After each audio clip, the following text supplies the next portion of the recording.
So once we've done our activity searching for something, it then asks us to buy something. So it's not going to make us physically buy something, it's going to give us all the details. So if we just go on to the next question, we can see here this page requires scrolling. You've got to be really careful. You need to make sure you scroll, because what will happen is if you don't, you may miss certain questions. So here it says buying the train tickets, 5 marks. Now, buy your train tickets, fill in the form to create an account. Your password must be at least 8 characters long and include 1 number. So you would put in your email address, and if you wanted to make up an email address, you could do. You need to put in a password that meets that criteria. You need to confirm the password, so these 2 passwords need to be the same, and you'd be surprised the amount of times that they are not. And then you need to fill in your name and your first name and your last name.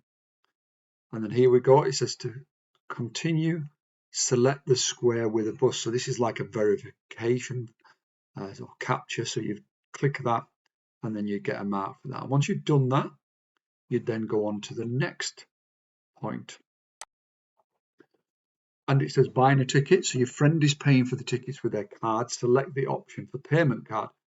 So you would choose on here.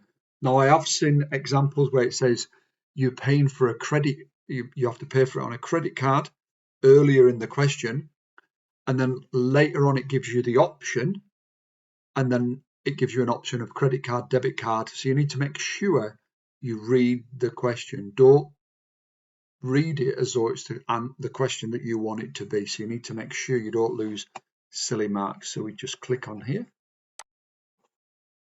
The next bit, it says use information on the card to buy the ticket. So here we go. This is like a normal debit card.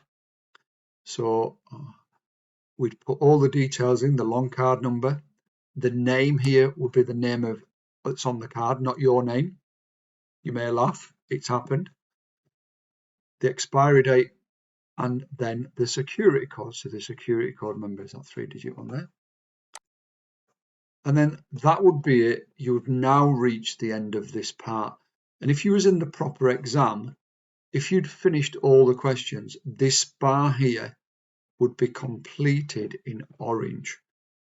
Okay, that bar there would be completed in orange, and all these questions would be in orange. If you have missed anything out of any questions, these would be in grey. So that's one way of checking. So that's the remaining part of that question, buying stuff.